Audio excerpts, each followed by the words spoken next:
ఇప్పటికి 47 సంవత్సరాలుగా పెహ్లావి కుమారుణ్ణి కాపాడుతూ వస్తున్న అమెరికా ఇప్పుడు పెహ్లావి కొడుకుని తీసుకొచ్చి ఇరాన్లో ప్రెసిడెంట్గా చేయాలనుకుంటుంది.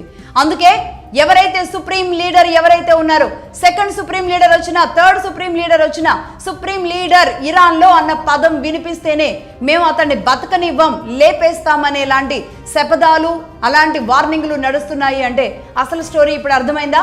పెహ్లావి 2ని తీసుకొచ్చి ఇరాన్ దేశ ప్రధానిగా చేయాలి. అమెరికా పప్పెట్టిని ఇరాన్ దేశ ప్రధానిగా చేసుకుంటే ఇరాన్ తమ చెప్పు చేతుల్లో ఉంటుంది అనే అతిపెద్ద భారీ కుట్రలో భాగమే ఈ జరుగుతున్న యుద్ధం. ఎందుకంటే ఇక్కడ ఇరాన్లో మతం అనేది చాలా బలంగా వేళ్ళునుకుపోయిందని నేను చెప్పినట్లుగా దాన్ని టచ్ చేయడం అంత ఈజీ కాదు. అక్కడ సంస్కృతి, అక్కడ సాంప్రదాయం, అక్కడ విధానం అంతా కూడా ఒక మతానికి ముడిపడి ఉన్న కల్చర్లో భాగంగా చేసుకుంటూ ఇస్లాంని అప్రతిహతంగా ఖమేనీ లాంటి వాళ్ళు, ఖమేనీకి ముందు ఉన్న వాళ్ళు కూడా అలా తీసుకొచ్చారు ఇన్నేళ్ల పాటు. ఖమేనీ కూడా 70 సంవత్సరాలుగా ఒక స్ట్రాంగెస్ట్ లీడర్గా అమెరికాని కనీసం బోర్డర్లోకి కూడా అడుగు పెట్టనీయకుండా 47 సంవత్సరాలుగా అక్కడ వాళ్ళు పెట్టిన పెప్పెట్టిని నిట్ట నిలువున చంపేసి ఇంకో పెప్పెట్ని రానివ్వకుండా నిలబడగలిగింది.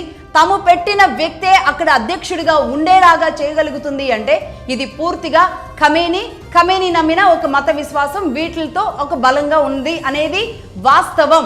ఇందులో ఒక దేశాన్ని పొగడమో, ఒక మతాన్ని పొగడమో ఉద్దేశాలు కాదు.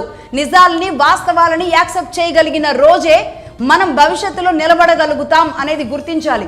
ఇది వాస్తవం, ఇది నిజం. ఆ దేశం అలా నమ్ముకుంటూ వచ్చింది. ఆయన ఖమేనీ ఆ దేశాన్ని అలా నిలబెట్టారు.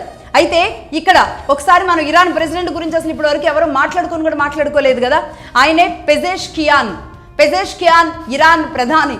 పెజెష్కియాన్ ప్రధాని అవ్వాలన్నా, లేదంటే అక్కడ ఎవరైనా ప్రెసిడెంట్ నిలబడాలన్నా, ఆర్మీ చీఫ్ అయినా, క్యాబినెట్ సెక్రటరీ అయినా, లేదంటే ఆ దేశపు జ్యుడిషియల్ వ్యవస్థలో జడ్జిగా ఉండాలి అన్నా సరే, ఎవరు ఏ ఉన్నత స్థానంలో ఉండాలి అన్నా సరే అది ఖమేనీ నిర్ణయించిన వాళ్ళు మాత్రమే అక్కడ అవ్వగలిగేలాంటి అవకాశం ఉంటుంది. ఇప్పుడు ఫైనల్గా మనం చెప్పే అంశాలు, ఇరాన్ 1300 సంవత్సరాల క్రితం చేసిన ఒక అన్యాయం, అక్రమం ఏదైతే ఉందో, ఆకృత్యం ఏదైతే ఉందో, ఒక దేశాన్ని పట్టి పీడించడానికి అక్కడ ఉన్న దేశస్తుల్ని తరిమేసి తమ మతంలోకి మారతారా, చస్తారా అని చేసిన యుద్ధం ఏదైతే ఉందో, ఆ యుద్ధమే పాపమై, శాపమై ఖచ్చితంగా ఈనాడు ఇరాన్లోని ఎంతమంది గర్ల్స్ ఉన్న స్కూల్స్, అనేక మంది ప్రజలు, ఇరాన్ ప్రజలు ఈ మతంలో ఉన్న వాళ్లే మట్టుబెట్టేలాంటి పరిస్థితికి కారణమవుతుంది.